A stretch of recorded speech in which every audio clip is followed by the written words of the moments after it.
Entah. Dan singkat. Nah,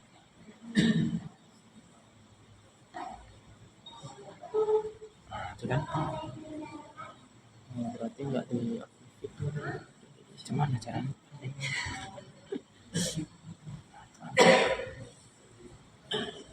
Gitu ya. Jadi nampak suara itu indikator.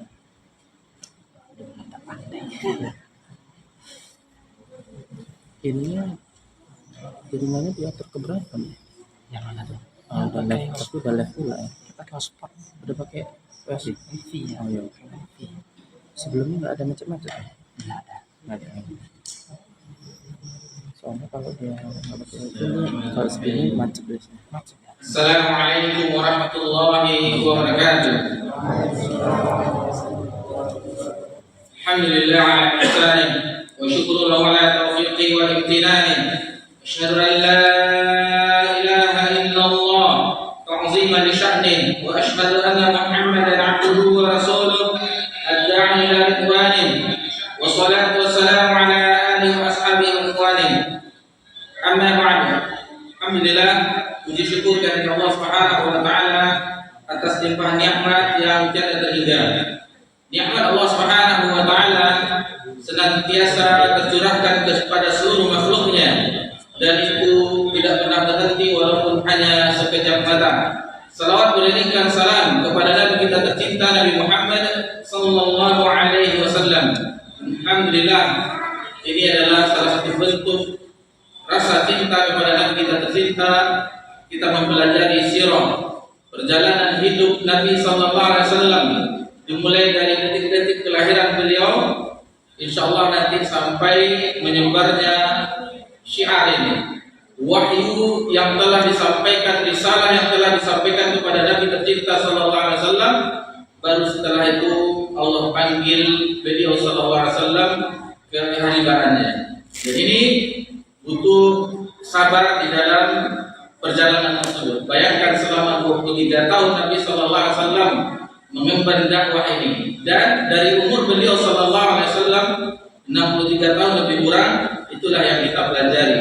Karena di dalam perjalanan kehidupan Nabi SAW itu merupakan mukjizat. Bagaimana Nabi SAW di dalam kehidupannya, perjalanannya menuntun kita untuk ke jalan Allah Subhanahu wa taala, agar kita tidak hanyut di dalam gelombang pernak-pernik fata morgana kehidupan dunia ini. Jadi kita berusaha mempelajari sirah nabawiyah, salah satu bentuk kecintaan kita kepada Nabi sallallahu alaihi wasallam, dan agar kita mengetahui ke arah mana kita melangkahkan kaki agar kita tidak terombang-ambing di zaman fitnah ini. Zaman yang senantiasa banyak ujian.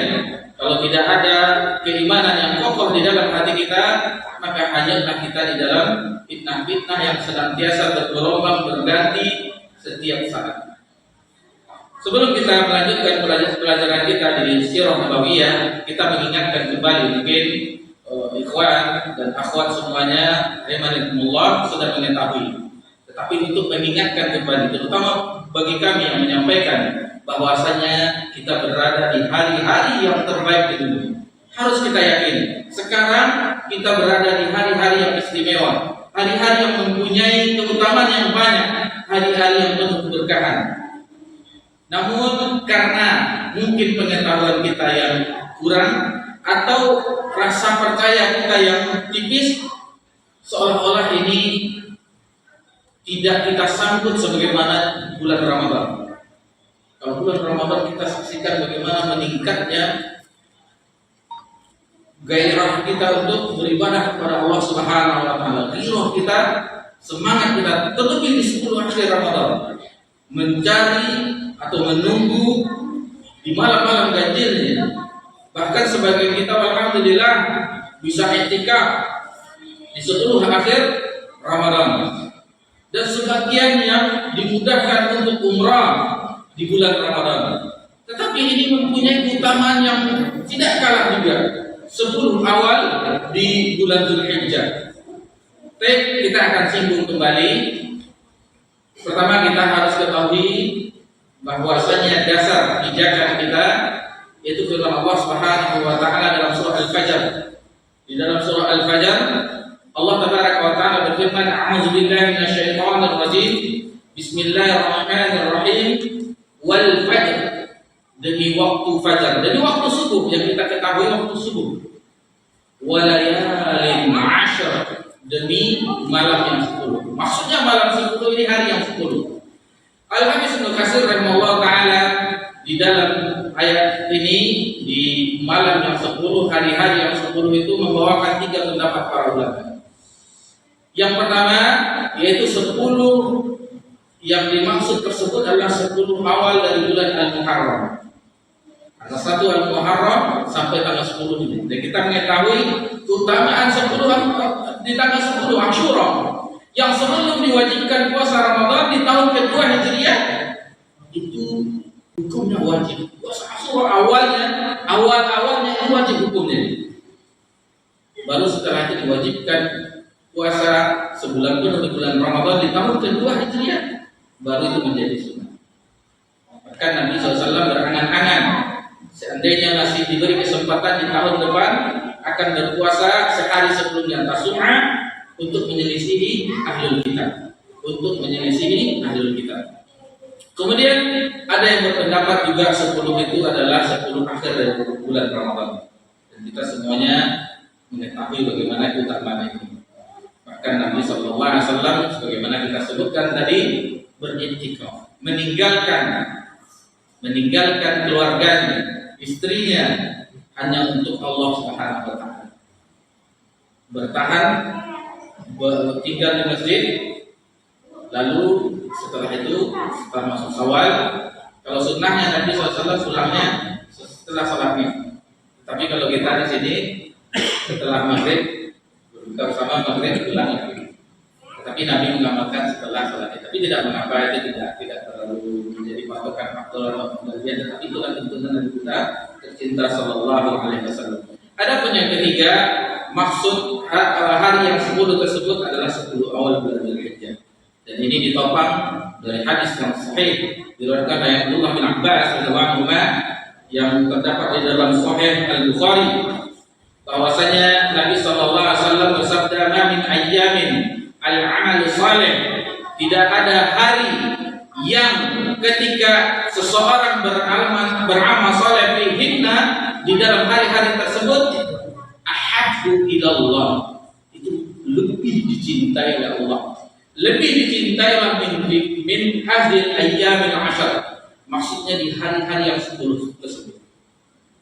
Di sahabat pun heran, kita beramal lebih dicintai oleh Allah Subhanahu wa taala. Lalu para sahabat bertanya, para sahabat bertanya, "Ya Rasulullah, wahai Rasulullah, walal jihad fi sabilillah?" Meskipun itu jihad di jalan Allah.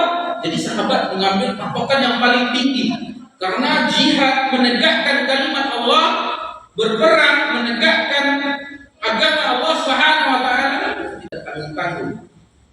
Berkorban dengan harta, berkorban dengan jiwa, selamat pun ada bekas luka-luka berat. Jadi diambil oleh sahabat perbandingannya dengan walal jihad fi sabilillah ya Rasulullah, meskipun itu jihad di jalan Allah. Faqala Rasulullah sallallahu alaihi wasallam, maka Nabi sallallahu alaihi wasallam bersabda menjawab pertanyaan sahabat, walal jihad fi sabilillah, meskipun itu jihad di jalan Allah, tidak bisa menandingi amalan-amalan yang kita lakukan di sebelum awal bulan Dzulhijjah. Apa yang kita lakukan? Seluruh amal saleh yang Allah mudahkan bagi kita. Apakah itu puasa? Ustaz, kan hari tarbiyah itu hadisnya mudhaf. Ya, na'am. Tetapi ini dalil umum. Al-amalus saleh, amal saleh. Apakah puasa tidak termasuk dari amal saleh? Apapun. Tilawah, baca Quran, takbir, tahmid, tahlil, mengagungkan nama Allah Subhanahu wa taala di hari-hari yang 10. Bertakbir kita, Allahu akbar, Allahu akbar, Allahu akbar. La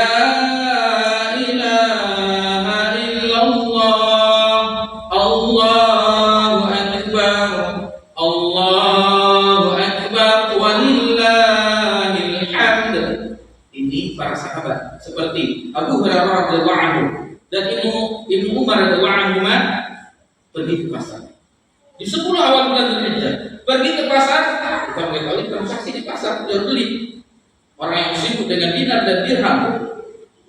Lalu mereka bertakbir.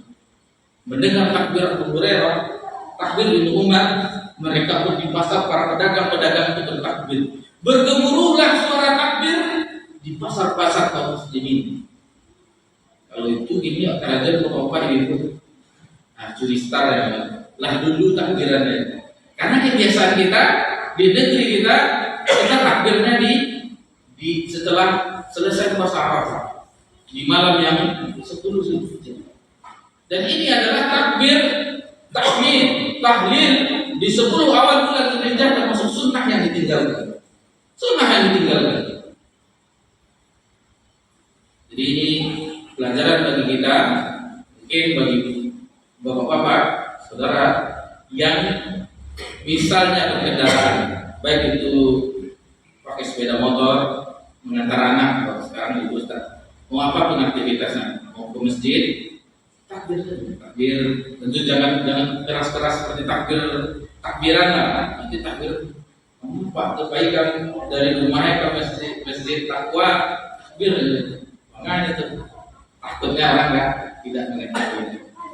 Karena sekarang orang banyak tidak mengetahui kebenaran karena kebiasaan begini-begini, lalu ada suatu ilmu yang kita munculkan. Jadi hati-hati juga kita beramal.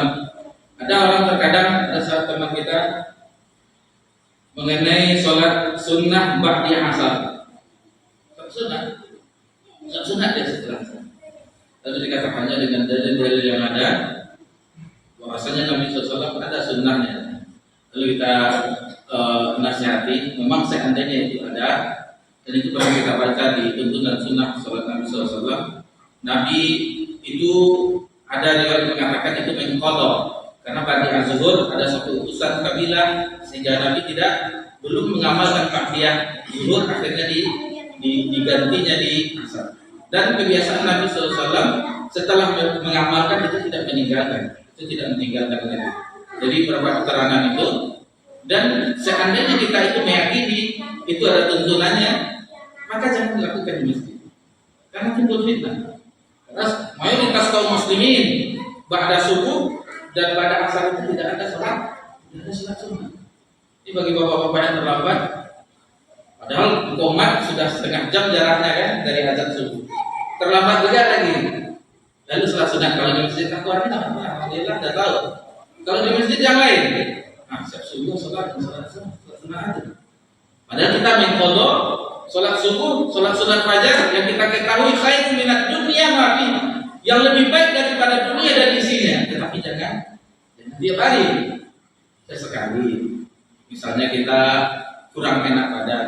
Ini kalau sudah tiap hari ini sesuatu yang mungkar juga, karena sudah kebiasaan. Sesekali misalnya kecapean kita, kalau tiap hari itu udah bahaya, harus disetel alarmnya lebih cepat lagi.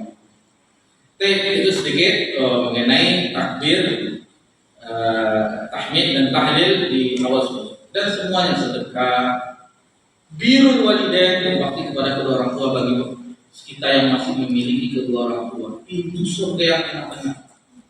Sekarang, bukan sekarang saja, tetapi sepanjang hidup kita. Maksudnya sepanjang hidup kita, walaupun orang tua kita telah tiada, kita mendoakannya. Atau kita berbuat baik kepada bibi kita, paman kita, om tante kita. Itu pahalanya mengalir kepada guru kita. Atau kerabat-kerabat kita yang lainnya. Jadi masih banyak amalan-amalan yang bisa kita lakukan, dan itu tentunya taufik dari Allah Subhanahu wa taala. Kita memohon di dalam doa kita agar Allah memudahkan kita untuk bisa beribadah, meminta tolong kepada Allah. Sebagaimana Nabi kita sallallahu alaihi wasallam mengajarkan kepada Allah, "Fa'ini 'ala dzikrika." Minta tolong kepada Allah. Wa syukrika wa husni ibadatik. Itu makanya orang, kata Al-Imam Al-Qayyim rahimahullah taala, orang yang betul-betul mengamalkan firman Allah Subhanahu wa taala, "Iyyaka na'budu wa iyyaka nasta'in," itu biasanya akan terjauhi dari penyakit-penyakit orang soleh, terjauh dari riya, terjauh dari sum'ah, terjauh dari ujub, bangga dengan amalan. Karena dia meyakini bahwa ibadah yang dia tegakkan kepada Allah, pertolongan dari Allah Azza wa Jalla. Kalau tidak ada pertolongan, hidayah, taufik dari Allah, apa bedanya kita dengan orang yang lalai? Jadi sehingga kita tidak bangga. Bahkan malah kita bersyukur. Allah mudahkan kita melangkahkan kaki ke rumah Allah. Allah mudahkan kita berpuasa Arafah misalnya. Allah mudahkan kita berkurban misalnya. Masih banyak lagi amalan yang bisa kita amalkan di 10 hari-hari yang terbaik di dunia ini. Berkorban harus ada juga. Inna a'tainaka al-kautsar fasholli li rabbika wanhar inna syani'aka wal abtar. Jadi Nabi SAW al-kautsar disebutkan oleh mufassir itu kenikmatan yang banyak. Kautsar, kenikmatan yang banyak. Dan sebagian lagi mengatakan al-kautsar nama telaga di surga, nama telaga di surga. Jadi untuk rasa syukur fasholli, salat, fasholli li rabbika wanhar, maka menyembelih. Maksudnya ibadah udhiyah, berkorban kepada Allah Subhanahu wa taala. Kemudian yang kita ingatkan juga ungkapan dari tadi sampai di mana? Wala jihad fisabilillah. Kemudian Nabi sallallahu alaihi wasallam menyebutkan illa rajulun, kecuali seseorang yang dia kharaja bi nafsihi wa malihi, keluar dengan jiwa dan hartanya, walam yarnya bidzalika syai', dan dia tidak kembali dengan sesuatu. Maksudnya yang pulang namanya saja, mati syahid, itu yang bisa mengalahkan amalan di 10 hari di awal bulan Dzulhijjah. Jadi ini kita berada di hari-hari istimewa tersebut, maka jangan seperti hari-hari biasa. Seharusnya semangat kita seperti di bulan Ramadan, bahkan lebih lagi, karena ulama berbeda dia, mana yang lebih utama, 10 akhir Ramadan atau 10 awal dari bulan Dzulhijjah. Ada yang memutlakkan 10 awal dari bulan Ramadan, ada yang memutlakkan itu 10 awal dari bulan Dzulhijjah. Para ulama Al-Imam Ibnu Qayyim Allah Ta'ala menjamaknya, menggabungkan antara dua pendapat ini tentu dengan hujah-hujah dari dalil, lalu digabungkannya untuk malam hari. Untuk malam harinya yang lebih utama adalah 10 akhir dari bulan Ramadan, karena ada malam Lailatul Qadar di malam-malam ganjil. Yang malam Lailatul Qadar khairun min alfi syahr, lebih baik daripada 1000 bulan. Lalu untuk 10 harinya itu yang lebih baik adalah hari-harinya itu di 10 awal bulan Dzulhijjah, karena di situ yang utama, yang paling utama ada Arafah, hari Arafah, yang mana kita ketahui bagi yang diundang oleh Allah Subhanahu wa taala tamunya Diyufur Rahman, mereka wukuf di Arafah. Padang Arafah disebutkan oleh ulama kita itu miniatur dari padang mahsyar. Semuanya sama, terutama bagi jamaah haji laki-laki, memakai pakaian ihram 2 helai, satu bawah, satu atas, tanpa memakai bagian dalam itu dilepas.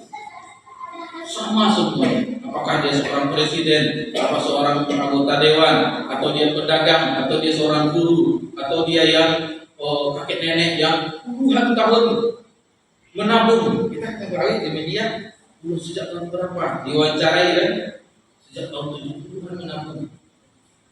Tahun 2024 jadi tahun Allah Subhanahu wa taala. Akhirnya diundang oleh Allah Subhanahu wa taala untuk menunaikan ibadah haji, kewajiban yang hanya wajib 1 kali seumur hidup. Yang mampu, manis ata'a ilaihi sabila, bagi yang sanggup, bagi yang sanggup. Baik. Lalu itu puncak ibadah haji di hari Arafah, itu puncak ibadah haji yang Nabi SAW bersabda, al-hajju Arafah, haji itu di Arafah, haji itu di Arafah. Dan ada riwayat dari Ummul Mukminin Aisyah radhiyallahu anha yang diriwayatkan oleh Imam Muslim, An-Nasa'i, Ibnu Majah dan yang lainnya, bahwasanya tidak ada hari yang mana Allah Tabaraka wa taala membebaskan hambanya dari hari neraka, dari neraka, melainkan hari Arafah, di mana Nabi sallallahu alaihi wasallam bersabda, "Ma min yaumin aktsara min ayyutika Allah bi abadan minan nari min yaumin Arafah." Tidak ada satu hari pun Allah membebaskan hambanya di hari tersebut, maksudnya hari Arafah. Hari Arafah. Paling banyak Allah Tabaraka wa Ta'ala membebaskan hambanya dari api neraka. Wa innahu la yaduna thumma yubahimu malaikata fayaqul. Kemudian Allah Tabaraka wa Ta'ala mendekat lalu membanggakan di hadapan malaikat. Allah membanggakan di hadapan malaikat lalu berfirman, ma arada haula, apa yang mereka inginkan. Ini yang riwayat tadi. Ada pun riwayat yang lain, riwayat Imam Ahmad, bahwasanya Allah Tabaraka wa Ta'ala berfirman yang maknanya, perhatikanlah hamba-hambaku. Jadi Allah Tabaraka wa Ta'ala berfirman di hadis qudsi, perhatikanlah hamba-hambaku yang datang kepadaku memenuhi panggilanku. Bukankah orang bertalbiyah labbaik Allahumma labbaik, labbaik la syarika lak labbaik, innal hamda wan ni'mata laka wal mulk la syarika lak. Itu kalau sudah pakai ihram kita bapak-bapak ibu-ibu, bagi yang pertama haji atau umrah keluar sendiri air mata. Aku berpenuhi panggilanmu ya Allah, berpenuhi panggilan Allah, berpenuhi panggilan. Itu tidak bisa dibuat-buat, keluar sendiri air mata. Terutama bagi bapak-bapak yang pernah umrah, apalagi haji, karena khusus di bulan Dzulhijjah. Hanya di bulan Dzulhijjah ada haji itu. Itu salah satu keutamaan bulan Dzulhijjah itu, karena ibadah haji hanya di bulan Dzulhijjah, tidak ada di bulan yang lain. Umroh bisa sepanjang tahun, di bulan apapun bisa.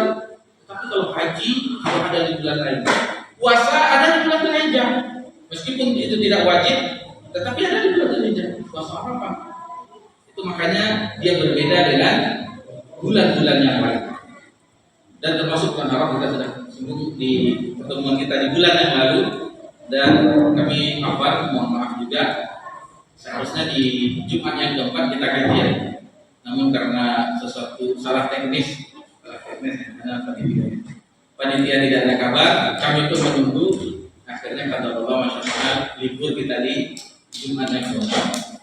Biasanya waktu di tempat yang lama, di musola kita di Nurul di Asrama Pop, alhamdulillah itu tidak pernah libur biasanya, tidak pernah libur alhamdulillah.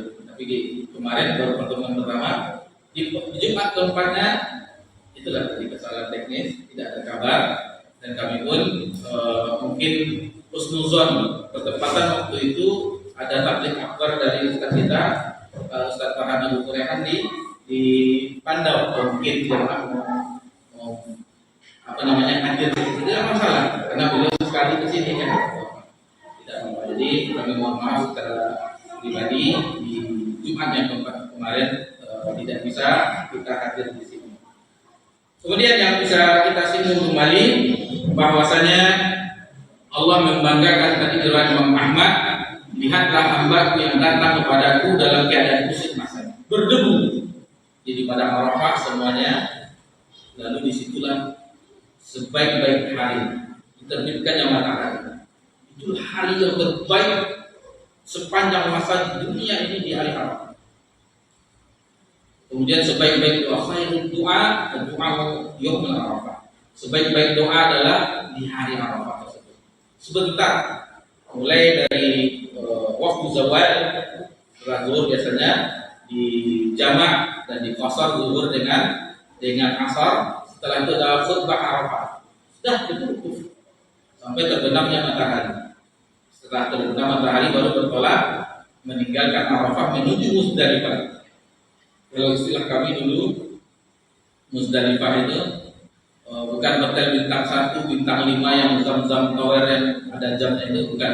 Tapi kami istilahkan dengan inilah hotel berbintang-bintang. Bintangnya banyak karena tidak ada tenda. Kayak kalau kita tidur pakai tikar, apapun yang bisa tidur, lihat ke atas kan, itu udah bintang semuanya. Kalau cerah ya, kalau hujan tentunya, tapi jarang di Saudi, jarang hujan, jarang. Ada tapi jarang. Hujan pun biasanya sebentar juga.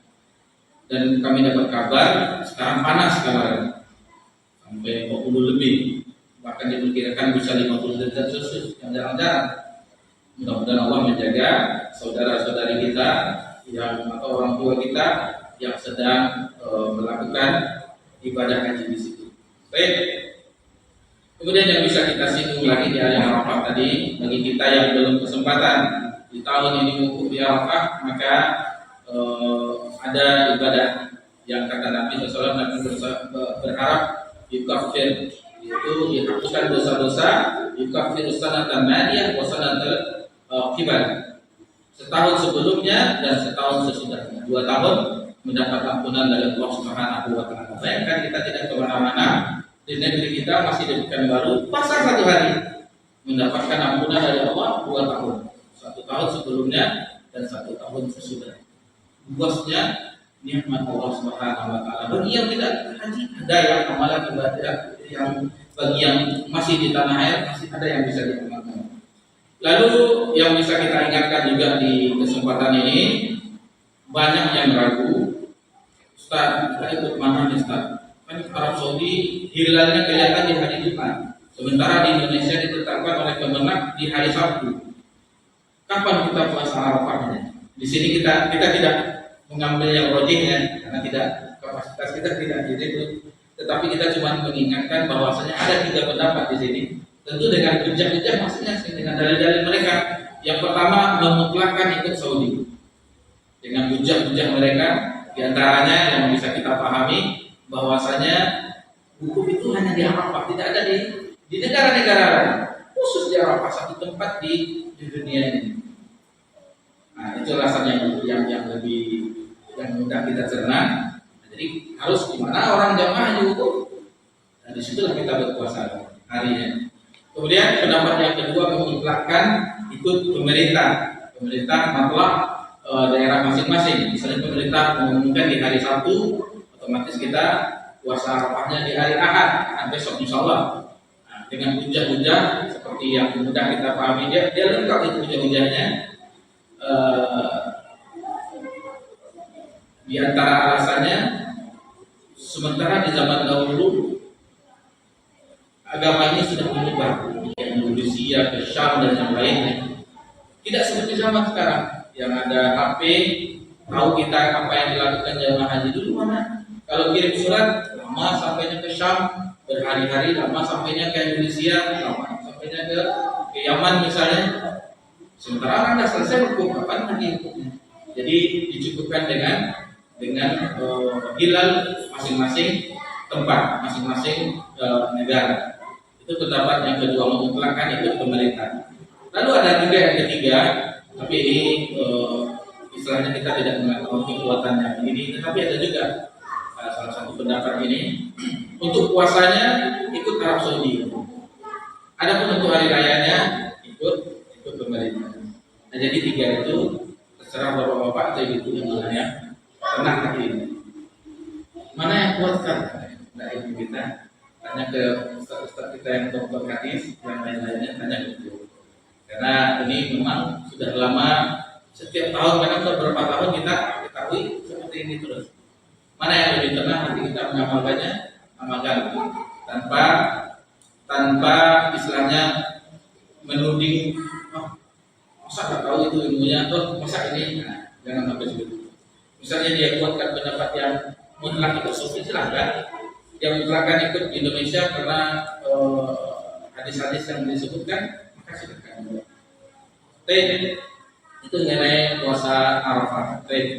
Mungkin untuk mukadimah ini kita cukupkan karena masih banyak pembahasan pada masalah ini.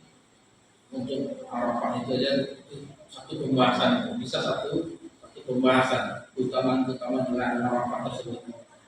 Namun untuk pembukaan kita dari 98, nanti kita ambil saja sedikit berapa apanya. Biasanya habis azan bisa sama sedikit kan. Kita lanjutkan pelajaran kita di Sirah Nabawiyah, mudah-mudahan tadi mukadimahnya tidak terlalu panjang sebenarnya. Cuma waktunya saja yang agak, karena bolak-balik menyampaikannya sehingga termakan juga waktu. Kita memasuki pembahasan, dan ini adalah pertemuan kita yang ke-14 di pelajaran Sirah Nabawiyah, perjalanan Rasul yang agung. Di pertemuan sebelumnya, 1 bulan yang lalu, di pekan kedua Jumat yang lalu, itu kita telah membahas Bai'atul Aqabah yang pertama, Bai'ah Aqabah yang pertama. Dan kita mengetahui isi bai'ah itu di dalam surah Al-Mumtahanah yang terakhir. Dalam surah Al-Mumtahanah yang terakhir, wala yashrikna wala yaznina, apa? Ada yang wala yashrikna wala yaznina wala yaqtulna auladahunna wala ya'tina bi buhtani yaftarinahu ila akhir ayat. Jadi itu isi bai'atnya di akhir surah Al-Mumtahanah. Nanti Bapak-bapak dulu bisa lihat. Itu isi bai'at antara Nabi SAW dengan orang Ansar, Itu terjadi di Aqabah, itu namanya bai'at Aqabah. Adapun yang sekarang kita insya Allah akan melanjutkan di bai'at Aqabah yang kedua, yang dikenal dengan ahli sejarah bai'at Kubra. Dan ini terjadi pada tahun 13 dari kenabian. Setelah Nabi SAW menerima wahyu, Nubi'a bi Iqra. Nabi SAW menjadi nabi itu dengan Iqra, Bismi rabbikal ladzi khalaq, di Gua Hira yang kita ketahui itu di Gua Hira di bulan Ramadan. Adapun diutus menjadi utusan Rasul bil muddatsir, ya ayyuhal muddatsir qum fa'anzir wa rabbaka fakabbir wa thiyabaka fatahhir. Itu mulai berdakwah Nabi. Setelah itu turun juga firman Allah Subhanahu wa taala, wa anzir ashiratakal aqrabin. Beri peringatanlah orang yang dekat. Lalu Nabi menyuruh orang-orang yang terdekat dari beliau. Diserunya Bani Hashim, Bani Muttalib, orang-orang Quraisy. Lalu dipanggilnya pamannya, lalu dipanggilnya bibinya Sofiyah binti Abdul Muttalib, dipanggilnya anaknya putrinya Fatimah binti Muhammad SAW. Mintalah kepada la uni anti minallahi syai'a, sesungguhnya aku tidak bermanfaat bagimu di sisi Allah di akhirat. Taklah sekarang. Adapun di akhirat kelak tidak ada manfaat lagi. Karena itu sudah masing-masing. Maksudnya bukan adanya syafaat, tapi tidak ada, maksudnya itu adalah mutlak keputusan Allah di akhirat kelak. Karena Allah satu-satunya Malik Yaumiddin yang menguasai hari. Tidak ada raja-raja yang lainnya, tidak ada penguasa-penguasa yang lainnya. Di dalam kitab Tauhid di bab yang terakhir, itu Syekh Muhammad At-Tamimi rahimahullah taala membawakan riwayat bahwa Allah Taala berfirman di akhirat kelak ketika manusia dibangkitkan, Allah bertanya, mana raja-raja dunia, mana penguasa-penguasa dunia? Karena yang berkuasa satu-satunya ketika itu secara mutlak adalah Allah wa ta'ala. Tidak ada lagi raja dunia, tidak ada presiden lagi, semuanya tunduk patuh sebagai hamba Allah yang akan dihisab. Bapak-bapak, ibu-ibu yang semoga diberkahi dan dirahmati Allah Subhanahu wa taala, kembali kita ke bai'at Aqabah yang kedua, itu terjadi pada musim haji. Di lereng-lereng Bukit Aqabah, antara Aqabah di Jumrah melempar Jumrah. Kalau sekarang susah menjelaskannya karena sekarang sudah seperti kuali, ada dinding yang dilempar-lempar oleh jamaah haji, melempar Jumrah pula, terus Aqabah 7 kerikil. Ini kita luruskan juga karena teringat masih melihat jamaah haji. Mereka beranggapan bahwa melempar Jumrah itu melempar setan. Jadi semangatlah, apapun kayu, anggapannya melempar setan kan. Allahu Akbar, batu-batu yang besar-besar itu, kata Nabi, batu kecil, tidak sampailah seluas jari kecil-kecil. Jadi Allah buat yang penting dia di dalam itu harus semangat. Kalau kita saksikan daerah orang-orang Pakistan atau orang Indonesia semangat kali gitu. Dan orang Indonesia juga karena payung itu dilempar. Allah Akbar gitu. Nah, ini tidak sekedar 7 kerikil pindah ke Jumratullah terus Aqabah. Ada di situlah peristiwa Aqabah. Yang dahulu Aqabah itu cuma separuh. Jadi kalau sekarang kan sudah bisa kiri kanan, di tengahnya itu ada dindingnya. Kalau dahulu itu di sini yang dinding yang separuh untuk melempar itu, itu bukit. Disitulah peristiwa Bai'ah Aqabah. Orang-orang Ansar dengan Nabi SAW itu berbeda. Jadi itu dirahasiakan karena takut dikhawatirkan oleh orang Quraisy, otomatis gagal rencana mereka. Jadi mereka tetap tidur di tenda-tenda mereka, di kemah-kemah mereka. Jadi kemahnya bukan kemah di sekarang itu yang sudah disediakan oleh Saudi. Masing-masing dari kabilah-kabilah negeri-negeri dari Yaman, dari seluruh dunia buat tenda sendiri-sendiri. Dan setelah tengah malam barulah mereka pergi ke Aqabah. Mereka para orang Ansar tanpa ikut sertakan yang masih musyrik, karena jamaah haji dari Yathrib yang dulu Madinah namanya Yathrib itu masih ada yang musyrik, yang rombongan haji. Jadi yang 70 orang yang pergi Aqabah itu semuanya sudah beriman kepada agama Allah Subhanahu wa taala berkat dakwah siapa? Masih kan? Mus'ab bin Umair. Mus'ab bin Umair awal-awalnya diutus oleh Nabi sallallahu alaihi wasallam untuk berdakwah di Yathrib, Madinah sekarang. Nah, jadi ada sekitar 70 orang, mereka tengah malam pergilah mengendap-endap karena khawatir nanti kalau ketahuan rencana mereka.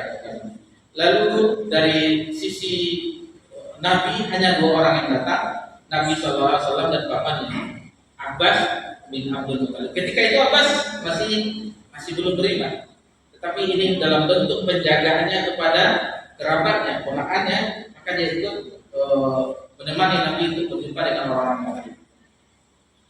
Adapun tentang kejadiannya, ini yang lebih lengkap diriwayatkan oleh Ibnu Hisham di dalam kitab Sirahnya dari penuturan Ka'ab bin Malik Al-Ansari. Memang dituturkan oleh Ka'ab bin itu terjadinya di hari Tasyrik, 11, 12, 13 Zulhijjah, di hari-hari Tasyrik.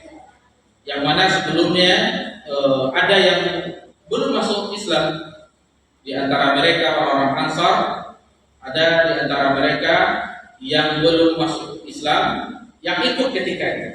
Lalu diancam oleh kawannya yang lain. Seandainya engkau tidak mau beriman dengan apa yang dibawa oleh Muhammad SAW, maka engkau akan menjadi bahan bakar neraka. Lalu dengan hujah-hujah akhirnya dia menerima, ikut juga dengan rombongan 70 orang yang akan berjumpa dengan Nabi SAW. Di antara mereka juga ada perempuan, jadi 75 jadinya.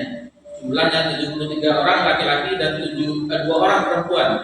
Nusaybah binti Ka'ab atau Ummu Umarah dan Asma binti Amr, Ummaniyah dari Bani Salamah. Jadi 2 orang perempuan yang ikut ketika itu 73 orang laki-laki.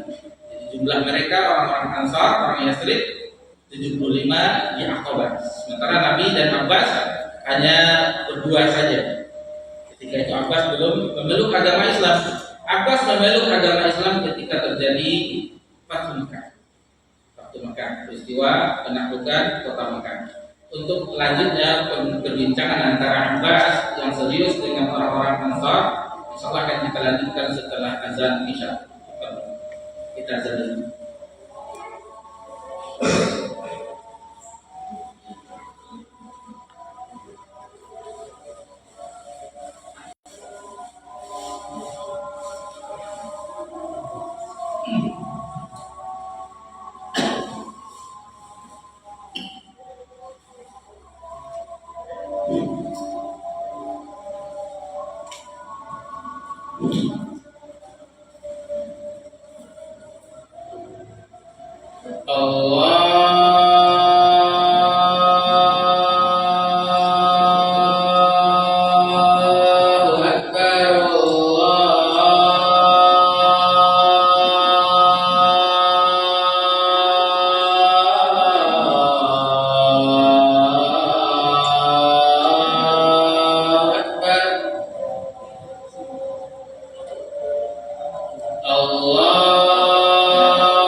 Alhamdulillah wassalatu wassalamu ala Rasulillah ma ba'd. Bapak Ibu, kita lanjutkan di perjalanan Nabi sallallahu alaihi wasallam ketika terjadi peristiwa Bai'ah Aqabah yang kedua yang terjadi pada tahun ke-13 dari kenabian. Itu peristiwanya ketika musim haji bertepatan di hari-hari tasyrik, tanggal 11, 12, 13 Zulhijjah, yang mana ketika itu jamaah haji berada di tenda Mina.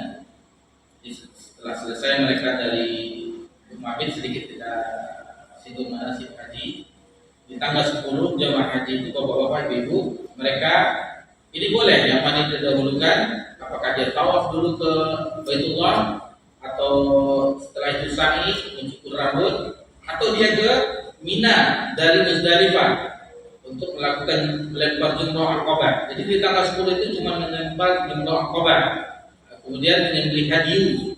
Itu yang dilakukan. Mana yang duluan itu kata Nabi SAW boleh. Karena ada sahabat yang bertanya di Aqabah ketika itu, ya Rasulullah saya tawaf dulu apakah boleh? Boleh. Laisa haram, tidak mengapa kata Nabi. Lalu saya melempar jumrah dulu apakah boleh? Rasulullah boleh. Laisa haram, tidak mengapa kata Nabi SAW. Yang tidak boleh itu didahulukan sa'i kita dulu baru tawaf. Tetapi misalnya kita dilihat waktu setelah sholat subuh, lalu dilihat waktu kita kejarlah langsung. Ini masalah teknis, tidak masalah mana yang duluan, ke Mina dulu atau ke Masjidil Haram dulu. Jadi ambil inisiatif, misalnya ke Masjidil Haram aja dulu, boleh. Jadi boleh tawaf. Tapi kalau kita dahulukan mencukur rambut itu boleh. Nampak barbershop masih sepi, kita cukur rambut itu boleh. Yang tidak boleh dahulukan itu sa'i dulu baru tawaf, itu tidak boleh. Tapi tawaf, sa'i atau dahuluan mencukur rambut atau setelah sa'i mencukur rambut itu boleh. Atau kita ke Mina dulu melempar jumrah Aqabah menyembelih kaki itu boleh. Malamnya jadinya tawaf itu tidak masalah. Jadi mana yang duluan, dan tidak boleh didahulukan sa'i daripada tawaf, itu yang tidak boleh. Selebihnya boleh didahulukan. Setelah itu pakaian biasa lagi. Itu dari copot pakaian ihram. Pakaian biasa di tanggal 11, 12, 13 Zulhijjah di hari-hari tasyrik. Itu cuma 2 amalan di situ. Maksudnya amalan yang manasiknya. Pertama mabit, bermalam di Mina. Yang kedua melempar jamarat, Jumratul Ula, Wusta dan Aqabah. Boleh mengambil nafar awal di tanggal 12 Zulhijjah kita bertolak meninggalkan Mina, itu boleh. Lalu kita mengambil yang sempurnanya tanggal 13, itu juga lebih utama. Baik. Ini peristiwa ini terjadi ketika itu di zaman Nabi Sallallahu Alaihi Wasallam. Jadi yang pertama kali mendapatkan kesempatan berbicara ketika itu adalah paman Nabi Abbas bin Abdul Muthalib. Karena Abbas itu memang suaranya keras. Ketika suatu peperangan yang bersorak itu memang Abbas. Abbas itu suaranya keras. Abbas paman Nabi Sallallahu Alaihi Wasallam. Lalu ditawarkanlah kepada rombongan yang 75 orang tadi. 73 laki-laki, 72 orang perempuan dari Yathrib, orang Ansar. Lalu ditawarkan oleh Nabi Muhammad, sesungguhnya kalian mengetahui keadaan keponakan kami ini, begini. Kita sudah tahu. Apa karena sekarang tersebar sudah viral. Orang sudah mengetahui keadaan Nabi. Ada agama, kalau orang kafir Quraisy mengatakan itu Sobiak. Maksudnya Sobiak katanya sudah menyimpang. Padahal itu agama sejak zaman Nabi Ibrahim alaihissalam. Kata mereka orang itu sobion, orang-orang yang telah menyimpang, murtad katanya. Maksudnya murtad dari agama mereka yang menyembah berhala. Sebenarnya agama hak. Lalu beginilah keadaan ponakan ini. Lalu seandainya kalian ingin membawa ke negeri kalian, kata Abbas, bagaimana keadaannya, keamanannya, bagaimana ini? Tentu orang-orang akan menyorot daerah kalian. Maksudnya kan orang sudah mengetahui keadaan Nabi Sallallahu Alaihi Wasallam, otomatis orang-orang kafir itu akan menyerang Yathrib, Madinah. Akan terjadi peperangan. Bagaimana kalian akan melindunginya? Bagaimana nanti? Jadi itu yang ditawarkan. Kalau kalian tidak sanggup ke Abbas, cukuplah dia di negerinya ini. Maksudnya di Mekah, biar kami yang akan melindunginya. Maka dijawablah oleh utusan dari orang Ansar ketika itu kami telah mendengar apa yang telah engkau ucapkan. Lalu dengarkanlah apa yang akan disampaikan oleh Nabi Sallallahu Alaihi Wasallam. Jadi jawaban ini adalah jawaban yang mantap. Maksudnya mereka sudah siap dengan resiko apapun untuk melindungi Nabi Sallallahu Alaihi Wasallam. Seperti mereka melindungi harta mereka, istri-istri mereka, anak-anak mereka. Itulah yang akan mereka lakukan terhadap Nabi Sallallahu Alaihi Wasallam. Bahkan Abbas juga pernah mengatakan, seandainya pemuka kalian sudah terbunuh, diserang oleh orang-orang kafir, lalu semua harta kalian sudah diambil, apakah kalian masih melindungi Muhammad ini? Ponakan kami ini, kami akan melindunginya, bahasa kitanya sampai titik darah penghabisan. Itulah bahasanya. Jadi tidak main-main mereka orang Ansar untuk Ansor sesuai dengan namanya, artinya penolong. Betul-betul mereka menawarkan itu kepada Nabi Muhammad Sallallahu Alaihi Wasallam. Akhirnya terbentuklah poin-poin baiat. Setelah mereka berdialog, itu diantaranya ada 5 poin dari baiat tersebut antara utusan dari Yathrib, maksudnya dari Madinah, Ansar, orang Ansar, dengan Nabi Sallallahu Alaihi Wasallam hanya berdua ketika itu, Nabi dan pamannya Abbas. Poin yang pertama yaitu untuk mendengarkan dan taat, loyalitas baik di dalam kondisi semangat maupun malas. Maksudnya dalam kondisi yang berkobar-kobar atau kondisi yang lalai, tetap melindungi dan taat kepada Nabi Sallallahu Alaihi Wasallam. Itu poin yang pertama.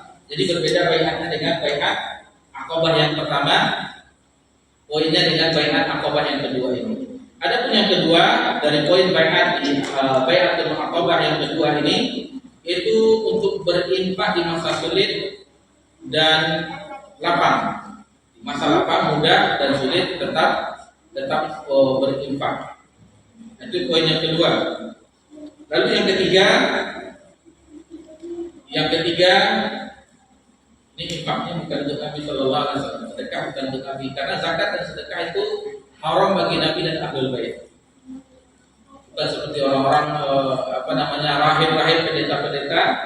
Kalau kita ingat kisahnya Salman Al-Farisi masuk Islam, perjalanannya dari Persia yang menghidupkan api yang disembah orang-orang Majusi, perjalanan mereka berjumpa dengan pendeta-pendeta Nasrani. Itulah kerjaan orang-orang pendeta, mengumpulkan uang-uang jemaahnya. Ini kalau ada ustaz, kiai atau yang lain mengumpulkan uang-uang jemaahnya, walhamdulillah ini berbahaya. Karena dakwah itu bukan mencari maisha di situ. Jadi nasihat-nasihat yang kita jumpai dari guru-guru kita, dakwah itu ibadah, bukan mencari keuntungan duniawi di situ. Carilah maisha yang lain, banyak maisha yang membentangkan buminya yang luas ini, berdagang, apapun yang bisa kita lakukan, maka carilah dari sisi itu.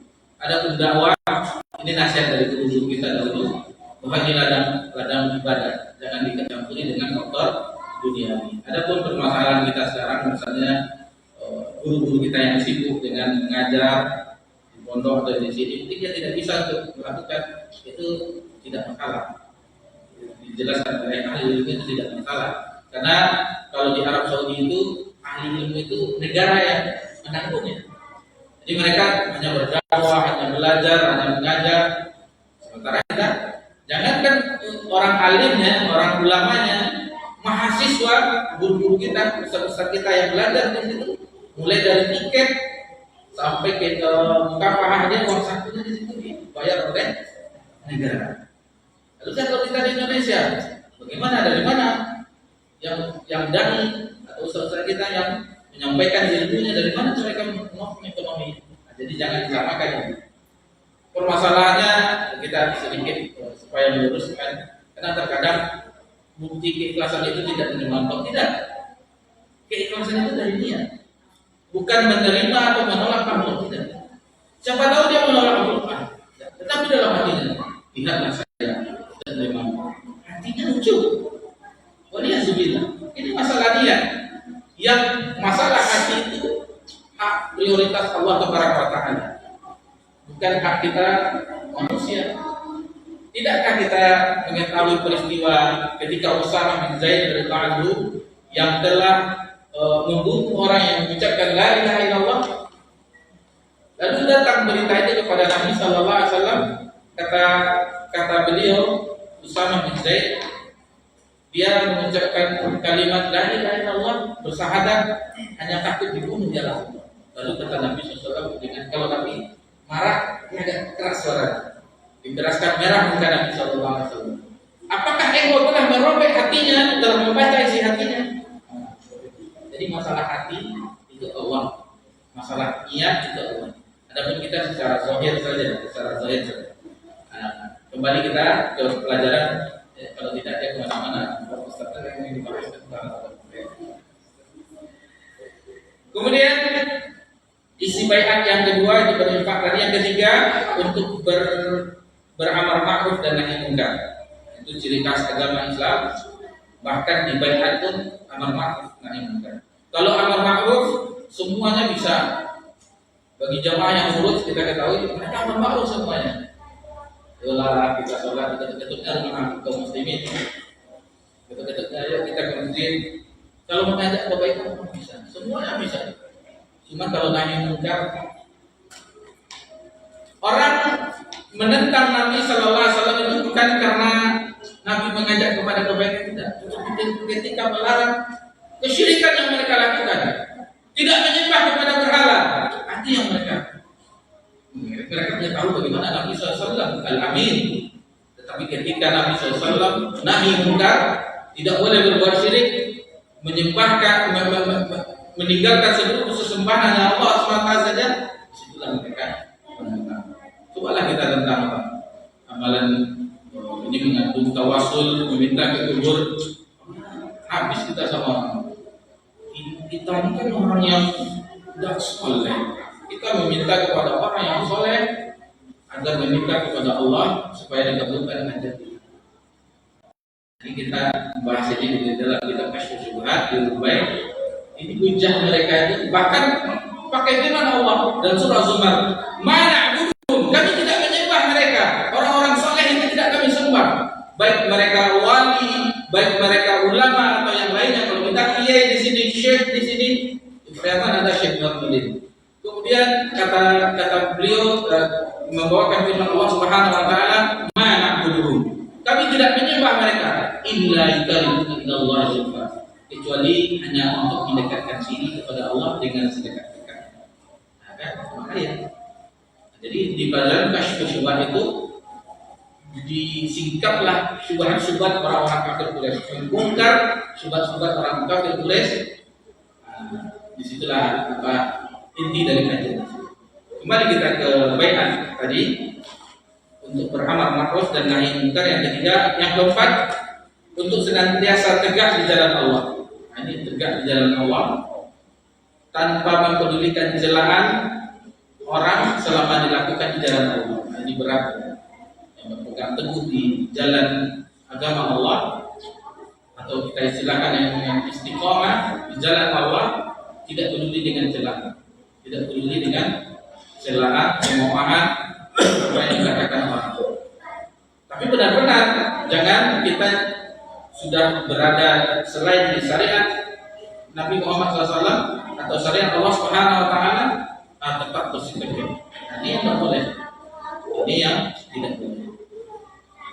Lalu yang terakhir, yang kelima, untuk membela manakala aku datang kepada kalian. Ini yang intinya, ini sebenarnya yang kelima ini. Untuk membela aku manakala aku datang kepada kalian dan melindungiku sebagaimana kalian melindungi istri-istri dan anak-anak kalian. Ini dia poin yang kelima.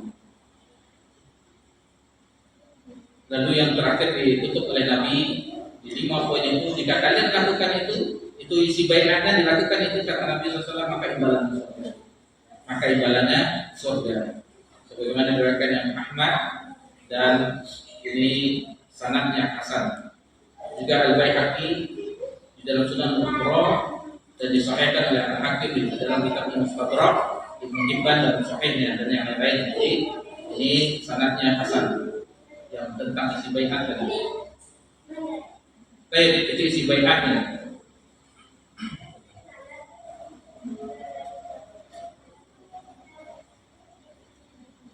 Lalu mereka lagi dari pihak Ansar.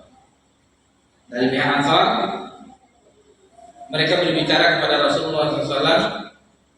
Jadi Abu Haytham bin At-Tayyihan menyela, wahai Rasulullah, sesungguhnya terdapat antara kami dengan orang-orang Yahudi. Jadi orang-orang Yahudi sudah berada di Madinah, di Yathrib. Mereka dahulu turistar, karena mereka mengetahui bahwasanya Nabi akhir zaman itu diutusnya di daerah yang banyak kurma.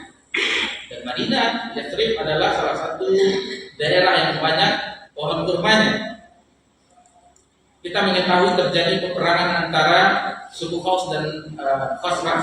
Itu senantiasa berperang. Ada sekutu mereka, orang Yahudi, mereka telah mengatakan, nanti akan datang Nabi di akhir zaman yang aku akan ikut terhadap Nabi akhir zaman itu, akan kami perangi kalian dengan Nabi. Jadi dia akan mengetahui di mana Nabi diutus di akhir zaman. Orang-orang Yahudi. Ya'rifunahu kama ya'rifuna abna'ahum.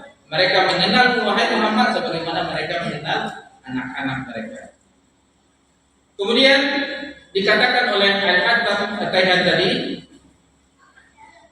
apakah kiranya bila kami lakukan itu kelak kami Allah memberi kemenangan, kata orang-orang Muslim. Apabila dia memutuskan hubungan dengan orang-orang Yahudi, orang-orang Ansar tadi, orang Yathrib, apakah dengan itu Allah akan memberikan kemenangan? Lalu bagaimana nanti? Apakah kamu wahai Rasulullah, apakah Anda wahai Rasulullah akan kembali kepada kaummu, maksudnya kembali ke Mekah lagi? Lalu Nabi SAW tersenyum. Nabi SAW ini karena tujuannya kepada Nabi SAW. Lalu Nabi SAW bersabda, inilah dia. Kata Nabi SAW, bahkan darah kalian adalah darahku. Bagaimana Nabi membakar semangat Ansar. Darah kalian adalah darahku. Kehancuran kalian, kehancuranku juga. Aku adalah bagian dari kalian dan kalian adalah bagianku, kata Nabi SAW. Aku akan memerangi orang-orang yang kalian perangi dan mengadakan perdamaian dengan orang-orang yang kalian adakan perdamaian dengan. Itu jawaban Nabi SAW untuk mengokohkan baiat tersebut. Jadi kembali terjadi poin-poin baiat tadi yang serius di tahun ke-13 ini sebelumnya sudah ada utusan-utusan ini. Di tahun ke-11 kenabian, ke-12 kenabian, dan ini yang terakhir ini. Di baiat yang Aqabah yang kedua di tahun ke-13 kenabian. Baik. Kemudian dari peristiwa ini mereka tetap menanyakan orang-orang Ansor, seandainya kami melakukan ini bagaimana, seandainya kami membelamu sampai titik darah penghabisan bahasa kitanya, apa yang kami dapatkan? Nabi selalu mengatakan balasan bagi kalian sebelum balasan bagi kalian. Ini salah satu keutamaan orang-orang Ansar dari As-Sabiqul Awwalun, dari generasi awal-awal mereka yang memeluk Islam, yaitu Nabi dengan isyarat Nabi SAW dijanjikan dengan surga. Setelah kita mengetahui akadnya, maka terjadilah peristiwa baiat tersebut, maka bersalamanlah mereka dengan seluruh yang 73 derajat yang berbaiat yang sebagaimana kita ketahui bahwasanya mereka membaiat sambil bersalaman. Baiat itu sambil mengucapkan yang tadi sambil bersalaman. Adapun untuk dua orang wanita tadi, maka Nabi tidak bersalaman. Karena ada riwayat sebagaimana kita tahu dalam Sahih Muslim bahwasanya Nabi tidak pernah menjabat tangan perempuan.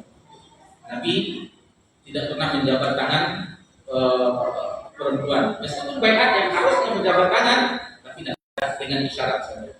Dengan isyarat saja. Setelah terjadi peristiwa baiat, maka Nabi SAW mengambil keputusan pertama dengan dibentuknya 12 kepemimpinan, 12 orang pemimpin, yang 12 orang tersebut yang akan mengomandoi nantinya apapun yang terjadi pada kaumnya. Adapun dari suku Khazraj ada 9 orang yang dipilih. Jadi agak banyak suku Khazraj. Ada 9 orang, di antaranya Asad bin Zurarah bin Adz, yang kedua Sa'ad bin Rabi' bin Amr, yang ketiga Abdullah bin Rawahah bin Sa'labah, Abdullah bin Rawahah bin Sa'labah. Kemudian salah satu orang yang panglima perang yang meninggal ketika di perang Mu'tah. Yang pertama Zaid bin Haritha. Setelah itu diambil komando perang oleh siapa lagi? Ja'far. Sehingga Ja'far ketika itu terbelah dua, Ja'far Al-Fayyar, yang ketiga baru Abdullah bin Rawahah.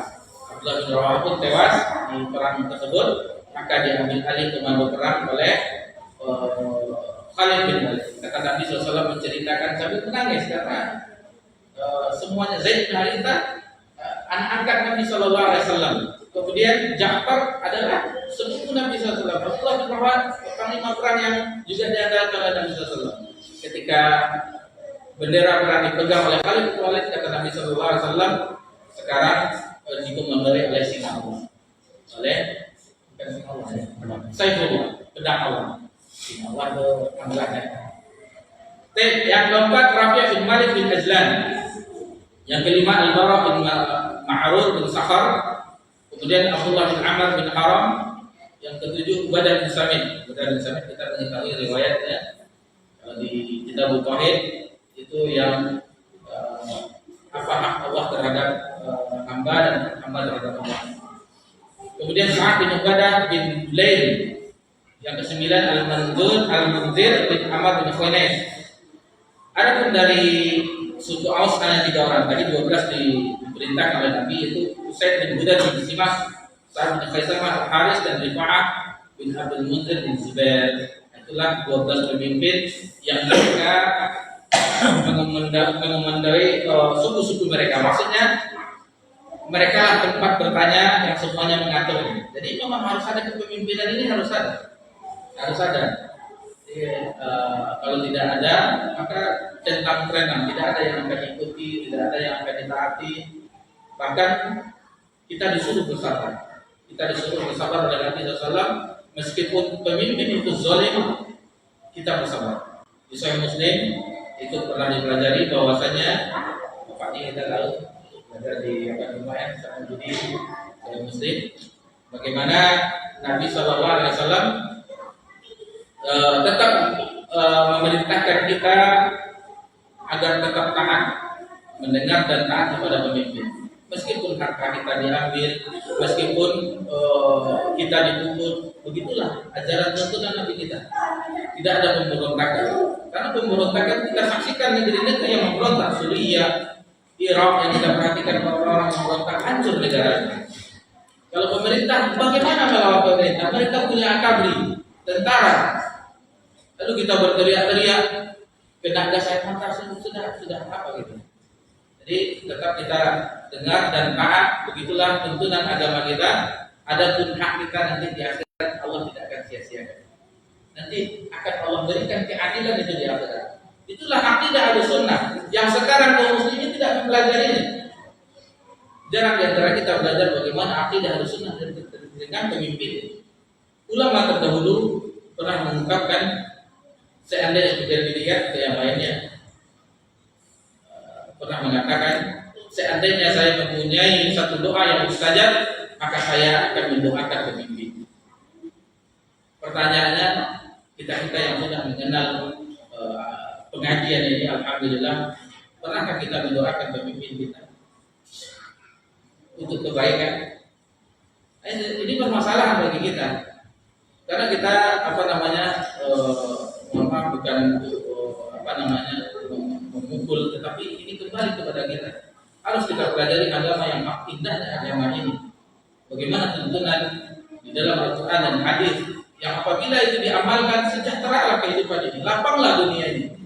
Tetapi kalau sudah menyimpang, lihatlah orang-orang yang mengajak demonstrasi yang sudah sampai yang terjadi kerusakan, tumpah darah. Kalau begitu kita melegalkan kezaliman, tidak. Karena hak kita tidak ada di situ. Karena mudarat yang akan timbul setelahnya lebih besar lagi. Lihatlah apa yang terjadi ketika di zaman sahabat, ketika pemimpin mereka orang yang bejat dan membunuh ribuan, bukan satu orang, bukan ribuan. Yusuf siapa?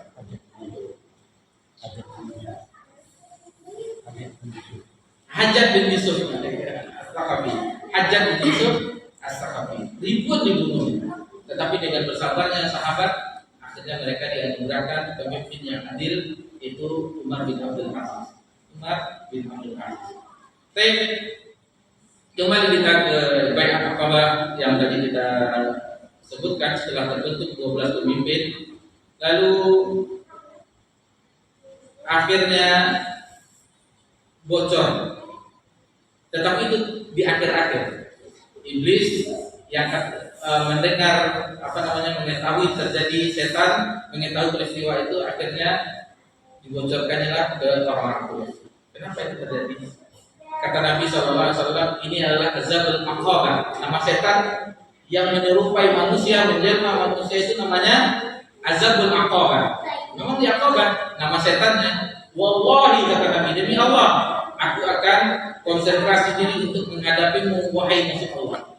Jadi dia yang menggempar-gemparkan, tetapi nikmat dari Allah itu sudah terakhir. Akhirnya orang Quraisy pun gempar, keluar seluruhnya, petinggi-petingginya mendatangi barat itu, kemahnya orang Yasrib. Didatanginya bahwasanya telah datang kabar kepada kami, terjadi peristiwa engkau dengan kaum kami warga kami, maksudnya Nabi Muhammad SAW begini. Lalu heran dong, karena orang-orang musyrik dari Yathrib yang musim haji ketika itu yang tidak diikutkan, diantaranya siapa tokoh munafik yang tidak jadi, Abdullah bin Ubay. Abdullah bin Ubay tidak ikut dalam peristiwa bai'ah tersebut, sehingga ketika itu dia bangun dari tidurnya, dia seorang pemimpin Yathrib ketika itu.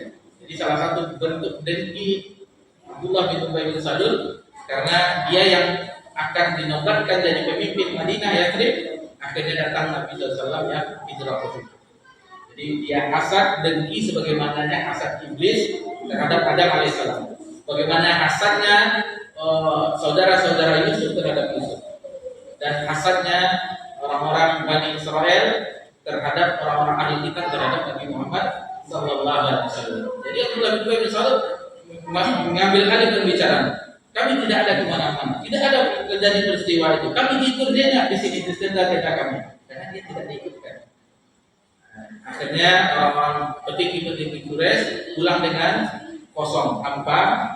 Akan tetapi akhirnya mereka diulang kembali. Memang demi Allah itu terjadi. Maka diusutlah kembali. Maka peristiwa itu disebutkan oleh orang-orang tersebut, yang untungnya setelah selesai musim haji kan, setelah 13 Zulhijjah, yang terakhir yang tersisa manasik hajinya hanya tawaf wada. Setelah tawaf wada, mereka kembali ke Yathrib, baru itu yang dapat bocoran bahwa benar-benar terjadi. Demi Allah saya mengetahui itu terjadi. Akhirnya dikejar, hanya yang dapat ada satu orang yang dapat, yang akhirnya diseret, diikat, rambutnya dijambat, diseret ke Mekah. Tetapi alhamdulillah akhirnya diselamatkan oleh Adi bin Muhammad. Adi bin Muhammad yang salah seorang yang pernah diselamatkan oleh orang Madinah ketika dia berdagang ke Syam, pernah dia diselamatkan, maka dia berbalas jasa juga diselamatkannya. Yang satu tawanan orang Yathrib yang kena tangkap. Maka itulah bai'at Aqabah yang bisa kita pelajari bersama-sama di kesempatan ini, yang dikenal dengan bai'at Aqabah Kubra. Karena inilah bai'at yang terakhir, karena setelah itu berangsur-angsurlah berkelompok sedikit-sedikit para sahabat untuk hijrah ke Madinah, yang akhirnya baru terakhir turun perintah dari Allah, akhirnya yang terakhir Nabi Muhammad SAW. Namun bagaimana keberanian, kepahlawanan orang-orang Ansar itu telah dibuktikan oleh tinta-tinta sejarah. Bahkan Allah Taala juga telah menyebutkan di firman-Nya tentang kesetiaan orang-orang as-sabiqun al-awwaluna minal muhajirin wal ansar. Tetap dibela, dan bagaimana Nabi SAW membela kaum Ansar. Memang orang ini pembela, keberaniannya, dan itu tidak pernah celah sedikit pun. Tidak pernah celah sedikit pun.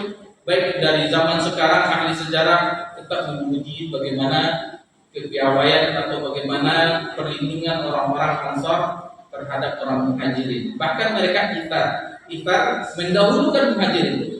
Dalam surah Al-Hasyr, wa yusiruna ala anfusihim walau kana bihim khasasah.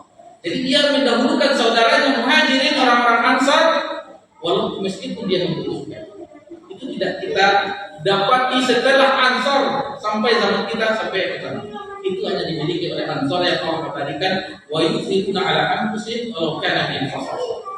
Mereka mendahulukan orang Muhajirin daripada diri sendiri.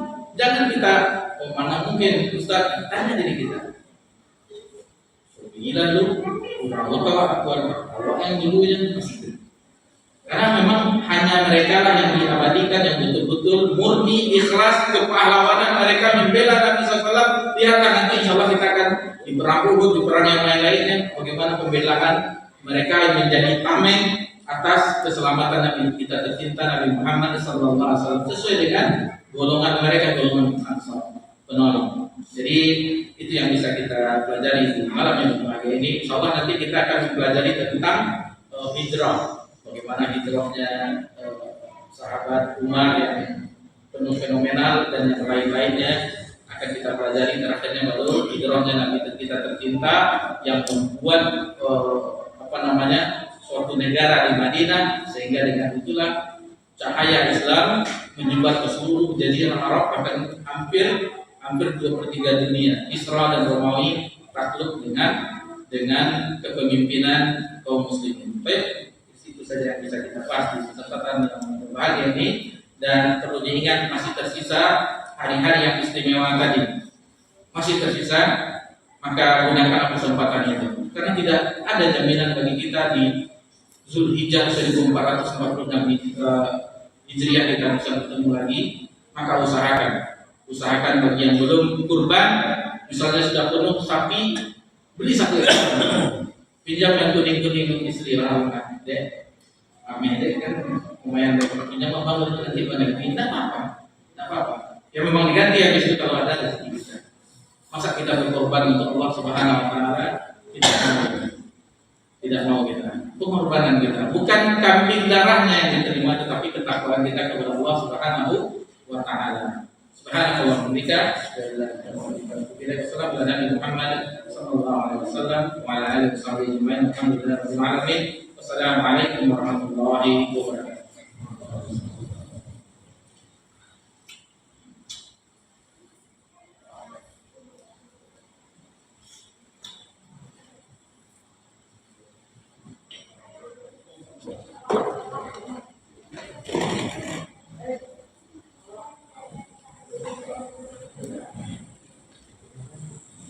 Ganti-ganti